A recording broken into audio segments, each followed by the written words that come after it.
Alabama is home to one of the most unique stories across the entire country, and it centers around what many call the voodoo preacher. The story begins with Willie Maxwell, who was born in 1925 in Coosa County. He served in World War II, came back home in 1947, and then worked in the lumber industry. By the 1960s, he became an ordained Baptist minister and was one of the more popular people in the area. He was synonymous with biblical knowledge and exceptionally fiery sermons. Beneath the surface is where things get really dark. For some reason, he began taking out life insurance policies on close family and acquaintances.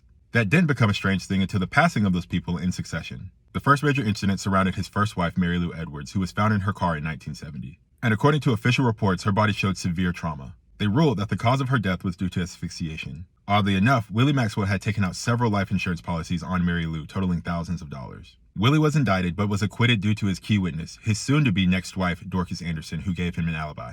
He then collected the money from the life insurance policies on Mary Lou Edwards. Over the next several years, people close to Willie would also unfortunately meet similar fates. This included his brother, his nephew, his second wife, and his stepdaughter, with all of them having several life insurance policies out on them from Willie. He continued to escape convictions due to his lawyer, Tom Radney.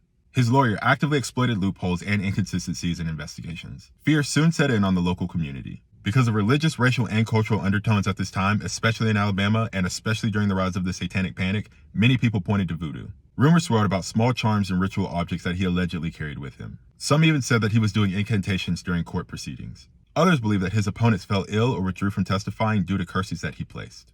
Willie Maxwell's status as a preacher led people to believe that he wielded immense spiritual power, whether for good or for evil. In most cases, and in this case, evil. Willie, being a black man and evading the justice system, was baffling to many. And for those in the community, they turned to mysticism as being the cause and to make everything make sense. The battle between hoodoo, traditional spiritual beliefs, and modern Christianity only fueled the fire at this time. In June of 1977, at the funeral of his stepdaughter who died mysteriously, he was shot and killed. The culprit was Robert Burns, a relative of Willie Maxwell's stepdaughter. Burns was arrested and then eventually acquitted. He was seen as both a hero and an anti-hero. This case caught the attention of famous Alabama author Harper Lee. She did extensive research to write a book called The Reverend, which she never finished. Willie Maxwell's case led to insurers tightening up their policies, especially around underwriting and documentation required. This case also sparked debates about vigilantism and jury bias. Culturally, this case amplified the fears of financial and emotional exploitation to the black community already facing systemic racism. The story reads like a true crime novel. It involves a legal system, mystery, and tragedy. It also blends the supernatural and reality together, almost blurring the lines in every single way.